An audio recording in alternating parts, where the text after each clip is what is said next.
Hello guys, आप सभी का मेरे यूट्यूब चैनल एजुकेशन की दुनिया में बहुत बहुत स्वागत है। तो चलिए आज हम लोग एक नए टॉपिक के बारे में पढ़ते हैं जिसका नाम है राहुल सांकृत्यायन जी। तो अभी तक जितनी क्लासेस हमने पढ़ी हैं वो आप लोग देख लीजिएगा, उसमें सब एक ही पास मिलेगा जिससे कि आप लोगों को कोई परेशानी नहीं होगी और आप लोगों को याद करने में भी आसानी होगी। तो चलिए शुरू करते हैं बिना देरी किए हुए। तो राहुल सांकृत्यायन जी के बारे में आज पढ़ते हैं। तो आप लोग देख रहे हैं ये हैं राहुल सांकृत्यायन जी। तो ये हैं राहुल सांकृत्यायन जी। ये यात्राएं बहुत करते थे, यात्राएं बहुत ज़्यादा करते थे। तो इन्हें घुमक्कड़ कहा जाता था। मतलब ये इतना ज़्यादा घूमते थे, इतना ज़्यादा घूमते थे कि इनको घुमक्कड़ के रूप में बहुत मतलब प्रसिद्धि मिली। और ये इतना इन्होंने मतलब घूम घूम के हर चीज़ को जानकर उन इसीलिए की रचनाएं साहित्य में इन्होंने घूम घूम कर जो रचनाएं लिखी, पहले उन चीज़ों के बारे में जाना, फिर उनकी कहानियाँ रचनाएं उन सारी चीज़ों के बारे में लिखी।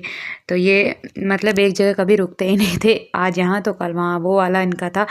घूमते रहते थे, इनको प्रकृति के बारे में जानने का बहुत शौक था। तो ये तिब्बत, श्रीलंका इन्होंने ना जो बौद्ध धर्म है उसमें इन्होंने मतलब बहुत ज़्यादा अपना सहयोग दिया है। मतलब ऐसे कि वो वहाँ जैसे श्रीलंका गए तो वहाँ बौद्ध धर्म के बारे में बहुत ज़्यादा, तो उस प्रचार प्रसार के मतलब उसका इन्होंने पूरा लिखा है अपनी कहानियों में विस्तार से। तो उन्होंने तो एक श्रीलंका लिखी भी है पूरा टॉपिक, मतलब जैसे तो ऐसे ही मतलब इन्होंने सब जगह जहाँ जहाँ गए हैं ना तो उस नाम से एक एक कविता, कहानी मतलब कहानी, उपन्यास सब कुछ लिखा है। तो चलिए अब इनकी देख लेते हैं कहानियाँ। तो चलिए अब हम लोग इनकी कहानियाँ देख लेते हैं।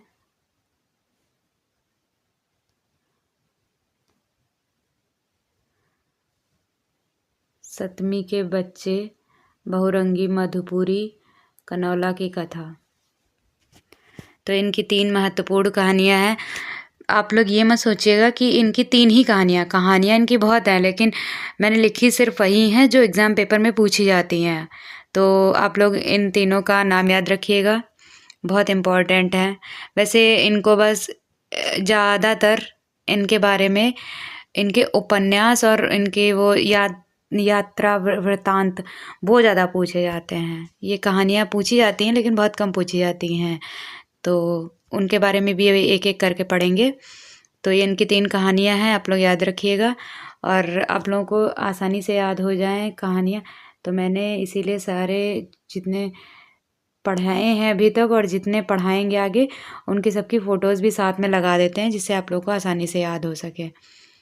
तो चलिए अब इनके उपन्यास देख लेते हैं। 20वीं सदी जीने के लिए, सिंह सेनापति, भागो नहीं दुनिया को बदलो, राजस्थान निवास, विस्मृत यात्री, दीवोदास। अब देखिए जैसे मैंने बताया था ना ये घूमते रहते थे, तो देखो ये राजस्थान गए तो वहाँ के बारे में लिखा, तो वहाँ के पूरा लिख दिया, वहाँ कैसे लोग हैं, कैसा क्या है मतलब। तो इनकी ये 7 कहानियाँ हैं, 7 उपन्यास हैं जो बहुत ज़्यादा कहानियाँ नहीं उपन्यास।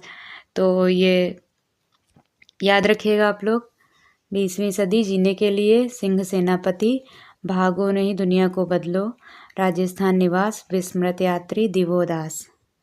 तो अब इसके आगे की इनके देख लेते हैं।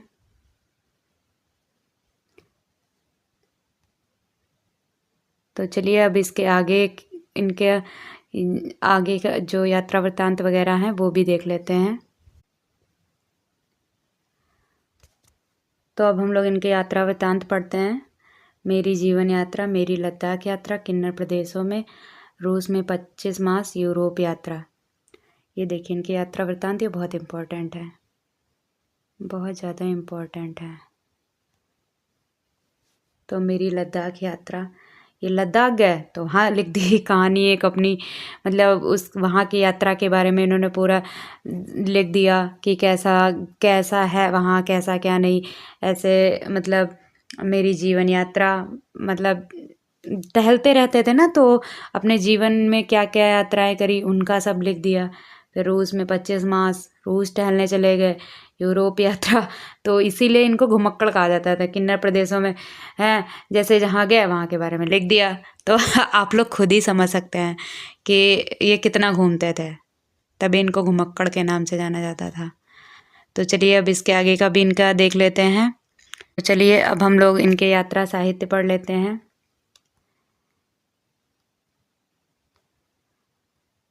यात्रा साहित्य का मतलब क्या है कि इन्होंने जो साहित्य में, मतलब हिंदी में जो साहित्य है जैसे, तो उसमें इन्होंने जो यात्राएं करी है उसका क्या योगदान रहा है। मतलब जैसे कहाँ कहाँ कहीं गए तो उन्होंने वहाँ के बारे में, वहाँ की स्पेशलिटी क्या है, और वहाँ गए तो वहाँ पे क्या इन्होंने मतलब अपना योगदान दिया है।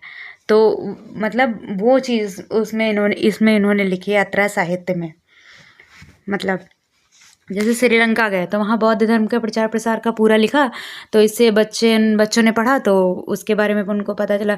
जापान गए, ईरान गए, मेरी तिब्बत यात्रा, तिब्बत गए तो तिब्बत के बारे में वहाँ लिखा।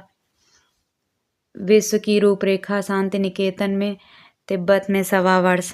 तो ये आप लोग याद रखिएगा, ये बहुत इम्पोर्टेंट है इनके यात्रा साहित्य। और ये इनके अच्छे भी हैं। मैंने सिर्फ लंका पढ़ा है और तो नहीं पढ़ा है, तो मुझे ज़्यादा इनके बारे में नहीं पता है।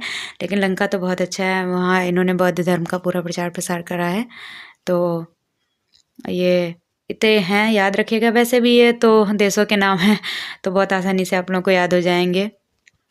तो चलिए अब आगे देखते हैं। तो चलिए अब उसके आगे जीवनियाँ इनकी पढ़ लेते हैं। इन्होंने क्या मतलब जीवनी जो लिखी हैं वो। तो नए भारत के नए नेता, बचपन की स्मृतियाँ, अतीत से वर्तमान, स्टालिन, कार्ल मार्क्स, घुमक्कड़ स्वामी, जीवन में कृतज्ञ, कप्तान लाल। तो ये इनकी जीवनियाँ हैं जो इन्होंने लिखी हैं। तो एक बार आप लोग पढ़ेंगे ना तो याद हो जाएगी। और आप लोगों के याद करने के लिए तो मैंने इनके फ़ोटोज़ तो लगाई ही हैं, जिससे आप लोगों को आसानी से याद हो जाए। अब जैसे आप लोग पढ़ेंगे तो कहीं ना कहीं कुछ तो याद ही रह जाएगा। वैसे भूल तो जाते हैं सब लोग, लेकिन कोशिश करिएगा कि याद रखें। लेकिन जो इम्पोर्टेंट है ना वो तो ज़रूर याद रखिए।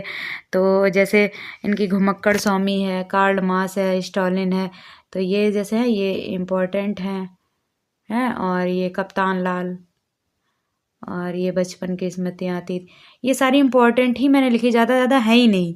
7-8 हैं जो बहुत इम्पोर्टेंट है, ऐसे पूछी जाती हैं, तो वो मैंने लिख दी हैं। तो आप लोग याद रखिएगा, और आप लोग मतलब अच्छे से याद रख सके। तो जैसे याद है थोड़ा सा भी, तो अगर याद आ जाएगा तो इनकी फ़ोटो याद आ गई तो आप लोग बहुत आसानी से टिक कर सकेंगे एग्ज़ाम पेपर में। तो आप लोग की आसानी और सुविधा के लिए ही मैंने ये किया है, जिससे आप लोग अच्छे से याद कर सकें। तो चलिए आज का टॉपिक हम लोग यहीं ख़त्म करते हैं। आप लोगों को अगर मेरा पढ़ाया हुआ थोड़ा सा भी अच्छा लग रहा हो तो आप लोग लाइक करिएगा, सब्सक्राइब करिएगा और शेयर करिएगा, और एक कमेंट करिएगा। थोड़ा आप लोग हेल्प करिए, जिससे कि मेरी थोड़ा आप लोग भी हेल्प करिए। अगर मतलब मैं इतनी मेहनत कर रही हूँ तो सब्सक्राइब ज़रूर करिएगा और शेयर ज़रूर करिएगा। तो चलिए, थैंक यू।